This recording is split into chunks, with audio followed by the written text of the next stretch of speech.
Oh, I really liked this ad campaign. It was the one of all of them in, like, the swamp. Bayou, yeah. It was all blue. Yeah, that was a good one. That was a really good one, because I think Kristen Bauer and Deborah are regulars now, so they were included in it, and they weren't in the first two. Yeah. I wanna do real bad things with you. Hello, everybody. I'm Will. And I'm Kristen. And this is So I'm Watching True Blood, Season 3, Episode 1. Bad Blood.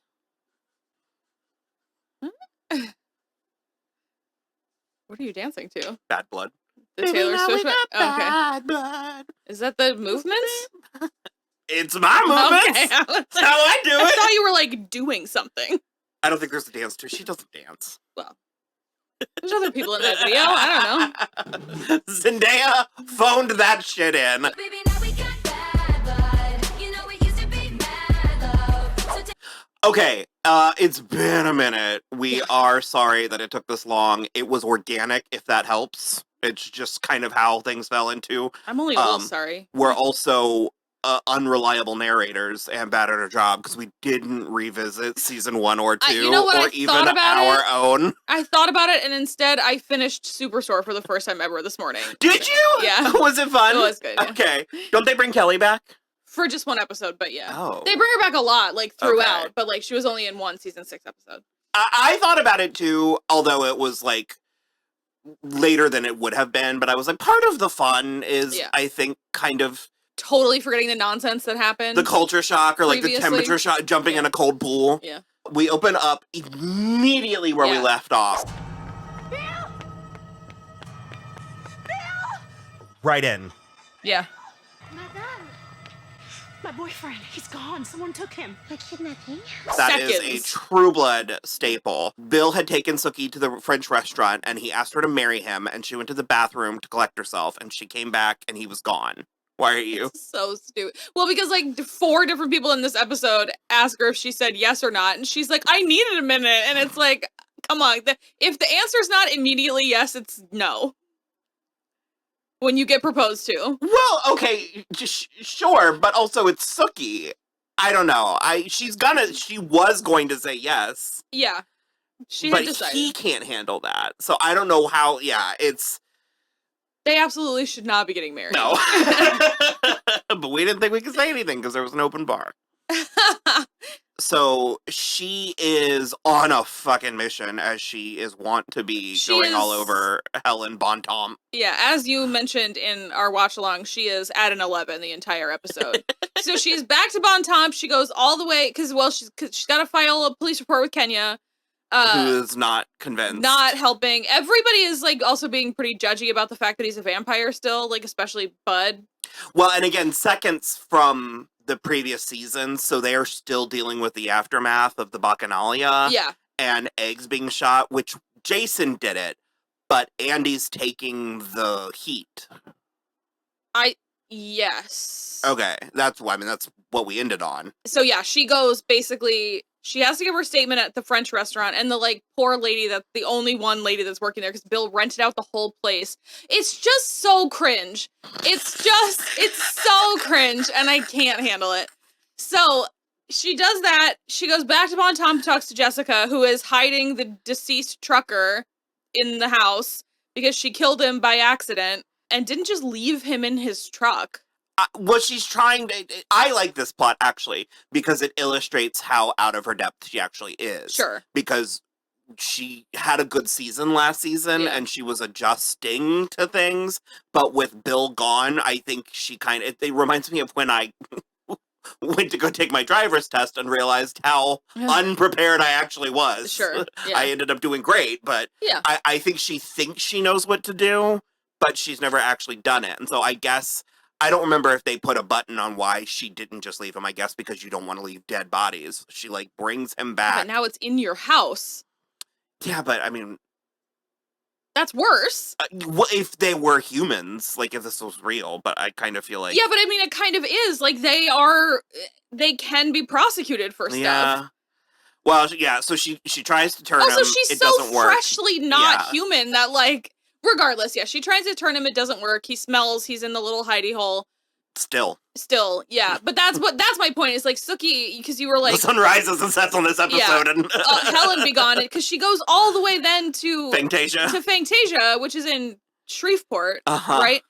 And which is believed to be a good 2-hour drive. Couple hours. A solid 2-hour drive. Yeah. So, and she like confronts Eric about it as he's plowing his new Estonian dancer Iveta. Holy ass. Sookie, see anything you like? I do. She has to have a shattered hip. Pelvis, probably. Yeah, I kept waiting for it. I was like, I don't want the camera to pull back anymore. One or more she was infections. Fine. She was fine. But yeah, so it's just like, you're right. And she hasn't, by that point, she still hasn't changed out of the purple dress that she was wearing before. It is beautiful. It's super pretty. It is beautiful. But we get one of her better catchphrases, one of her better lines. Oh my God. Because Pam shows up. I always forget, and I know we talked about this ad nauseum in previous, but I always forget that Pam puts on the goth thing for Fantasia. Yeah. So she's in that black and red latex almost maid outfit. That's when she says it to her at Fantasia, and she's like, Now, I don't remember telling you lavender was my favorite color. I'm in no mood for lesbian weirdness tonight, Pam. Where's Bill? I have no idea. Where's Eric? He's, indisposed at the moment. Doing what? Sookie, stop. Don't come back. I know he's in here. Bill? And then we also get a wait, Sookie, no. no, stop. It's very that Elmo thing that Rachel loves so much. Great, now Elmo needs to save Rocco. Hang on, wait, stop. We could talk about Tara. Well, did we finish Sookie? For the most part, she just basically is like you said, going all over everywhere, trying to figure out what happened to Bill and accusing everybody of knowing what has happened to him and just deliberately not helping. And so it does turn out that Eric did call for him to be taken, but someone beat him to it. So Eric doesn't have him, someone else does, and it is the wolves. And it ends and it ends with her enlisting Jessica to help try and hone in on him using her progeny maker. Sire, yeah. Yeah. I don't really, I remember broad strokes of the season. I don't remember details. Again, we also talked a lot about Tara and our issues with her character in season 1 and 2. I don't actually anticipate talking much about it this season because I don't really. Yeah, we are. Okay. This is the season with James Frayne. Who? The vampire Franklin. She gets into, spoiler alert, she gets into a thing with him. Okay. Yeah. I don't remember at all. Bad. Okay. We're going to talk about Tara a lot. I didn't mean that there wasn't opportunity to. I just meant I didn't feel like beating a dead horse. We don't need to doing rehash. Thing, it just is it sucks so hard because it's really bad writing. Well, because we talked about it in season 1 and 2, but I actually really like the potential and possibly even the scene at Merlotte's earlier on in the episode where Arlene is talking to the cops and she was she starts praising them and she was like, I have the utmost respect for y'all. Without law enforcement, we would be nowhere as a society. The fuck, Arlene? Didn't age well. This ain't a goddamn beauty pageant. Oh, shit. She is laying it on pretty thick. Yeah. But it is authentic. It is how people act in these times, in these places, during these events. Well, I think it probably also doesn't hurt/help that, they didn't rake her over the coals when Renee was a murderer, and so she's just trying to be grateful and helpful. But she also wasn't carrying on crazy when she was giving the statement. It was only after, and then Tara heard, and she's all mad, and so she was like, "Fuck you, Arlene, you're racist." And that's where it gets frustrating, is because it's Tara's feelings and criticisms are valid. She is morally correct, but in the moment, Arlene was attempting to reestablish normalcy. Sure. And she was reverting back to what she knew. Yeah. And so it just also, they've all known each other their whole lives. But so and that's where I'm I like the idea, I like the concept behind it. I guess I wish it was written a little better, which is where I remember we were in a lot of ways the show was ahead of its time. Yeah.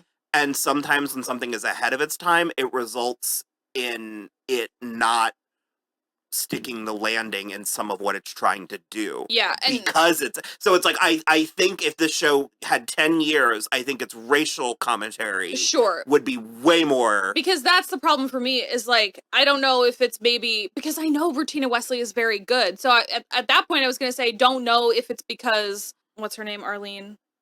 Carrie Preston. If Carrie Preston is just like better at carrying it over, but I don't really think so because her lines are just better too. Like her whole line about, sorry you were married or you were dating a serial killer, but like who hasn't? Like, come on.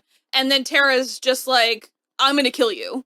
And I'm just sort of like, it just sours the experience in a way that ends up doing Tara's plight a disservice. 100%, that part, yes. And frankly, I mean, that in and of itself is commentary worthy. Yeah. Like that sort of, Tara has a Cassandra quality to it. And part of the Cassandra curse is people not liking you. Yeah. I mean, it's less Cassandra. I feel like there's something else. But she's seeing not like, seeing something that's real and having no one take you seriously. I don't think that's Tara's problem because like people, it's not like she's always warning about something and nobody's listening and then all comes to ruin. That's not really Tara's But she's pointing problem. out things. She's pointing out things in society that exist, but she does it in a way. And I would argue this show doesn't need that character either, because it's like we're dealing with. How do you do a show glamorizing? No, I know it's hard, but like the dirty South and not. You decided to make this show, and then you didn't do your due diligence. Well, they didn't succeed, and that's more so what I mean. Where I'm like, I think they're attempting, and I think the attempts are noble. But it ultimately doesn't work, and that's where I said I think some of that is by the show being a little bit ahead of its time. Sure, yeah. I think had it had a couple of years, had the socio-political climate changed a little bit. Yeah, I don't know. It's just there's like a lot of stuff like that, and then again, she's also because the moments when she's with Lafayette are pretty great. I think because he's the best. I think she and Nelson Ellis work really well together, but like every single moment that she's with Letty Mae, I can't. So they're saddling her with this also other albatross that's just like not helping lift anything, and it's just it's like I like the concept of Letty. I like Adina Porter, and I like the concept of Letty Mae, and I even at times like the execution of her. And again, I mean, it is authentic that a character that has experienced this amount of trauma to this level, would potentially revert back to things that are not good for her. Yeah, 100%. It just from a viewing perspective, it is. Well, and I do think tough. Letty Mae's and also I think Letty Mae's intentions are noble. No. Because she wants to fuck that pastor. She was like, this is a great opportunity for me to like show I'm a good mom and also spend time with this pastor. Letty Mae is not noble.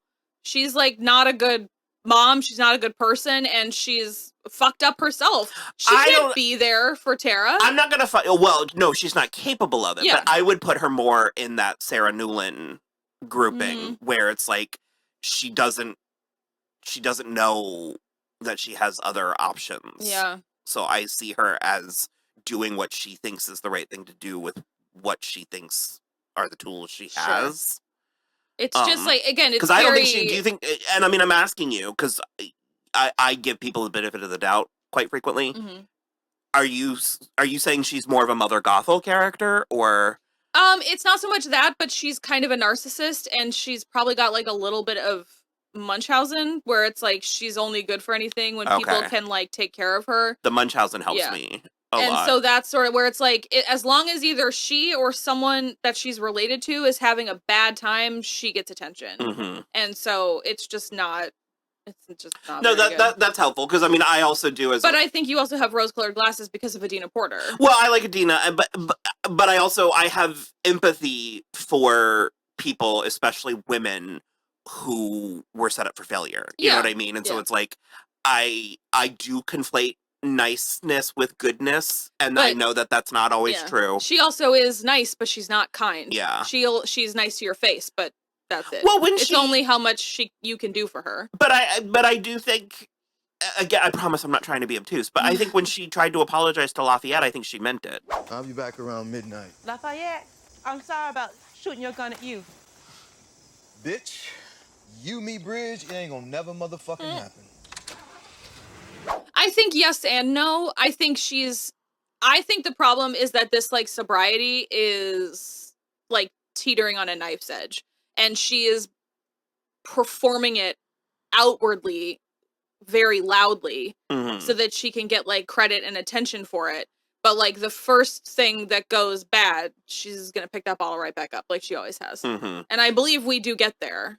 And then ultimately, we, the audience, know that discomfort that Tara is seeking and receiving from her mother and It's the hollow. church she's like a lobster in a pot. Yeah. And it's like, it feels good in the moment, but we know that it's leading. Well, yeah, I mean, it's hollow from her mother. It's maybe less hollow from the actual pastor who believes in that, but, like, Tara doesn't believe in that. So any momentary comfort she's taking from that is not going to last the night. As we see when she goes to take a shower and then just starts slamming back bottles of pills. With Tara? In the shower. Alone? Reverend James came over to talk. Jesus Christ. So much. I mean, it's not so funny, much but pills. It's a little funny. It's a little bit funny. The physicality of her doing it is like. And this is a dark. This Yeah. is gallows. Yeah. The show is gallows. So Eric was selling vampire blood at the behest of Queen Sophie-Anne just because she wanted money. Yeah, apparently the IRS is, like, coming for her.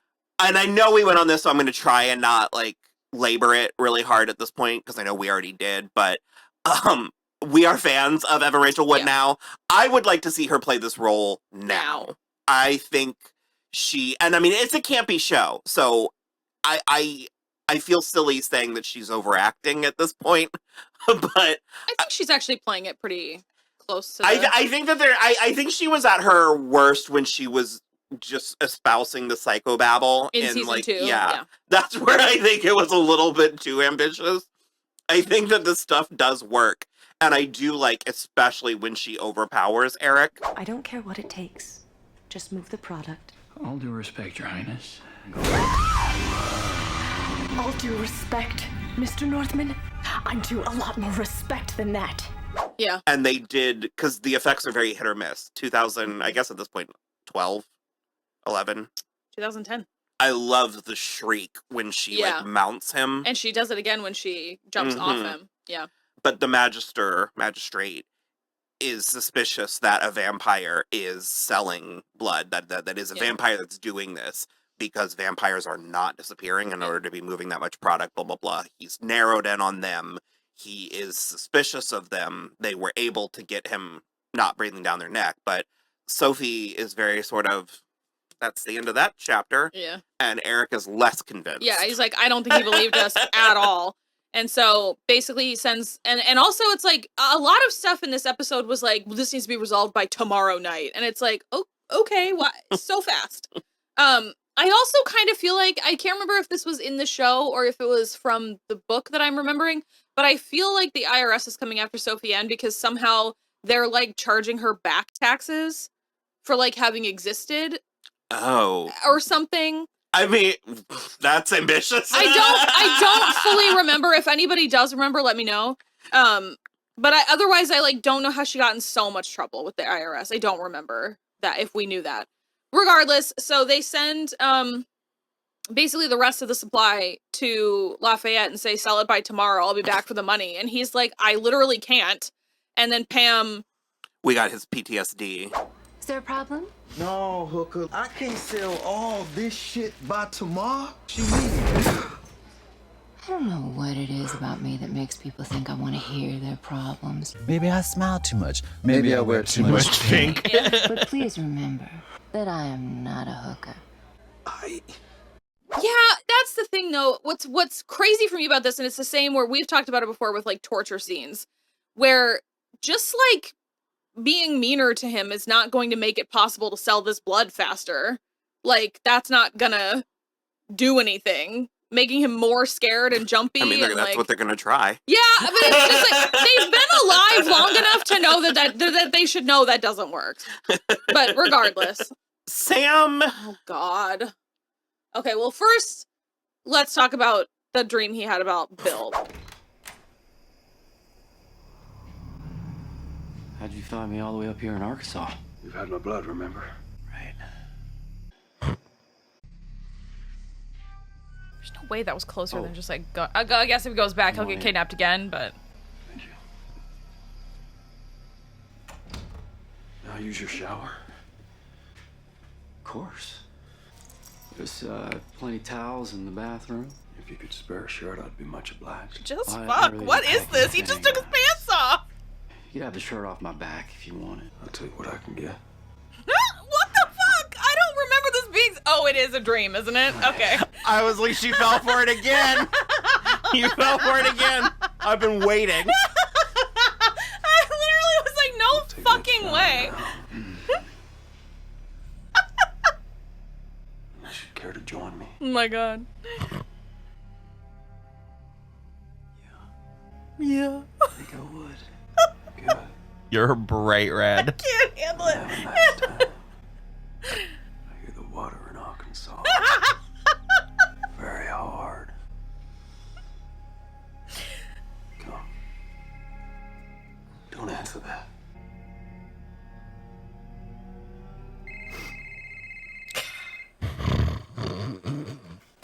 That actually is such a cringe pairing, though.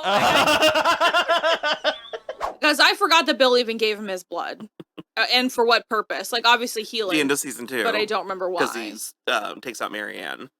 And he needed the blood for that? To make him stronger I don't or something? remember. I don't remember if it was pre or post, but I remember it had to do with him defeating Okay. Marianne. So, okay. It did trick me. It fooled me. I forgot completely. I've been waiting because I thought it happened in season 2. Oh, okay. And so I've been waiting this whole time, and I didn't say anything, and you it got you again. Yeah. It got you the first time too, where you were like unbelievable, but you're also you're so excited. Well, it's like so exciting because it's like, yeah, I want to watch boys kiss, like that's fun.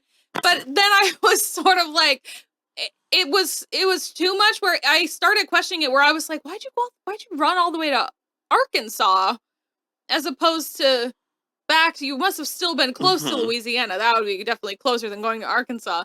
And then it started getting real sexy, and I was like, what? And then I was like, oh my God, wait, he's dreaming, isn't he? And you were like, yeah, it fooled you. But then it just, at the end of it, I was like, it's actually such a cringe pairing, though. Like, I can't get behind it. It's just like a real fail. They're both just like wet blankets. There was nothing hard in that shower. Not even a little bit.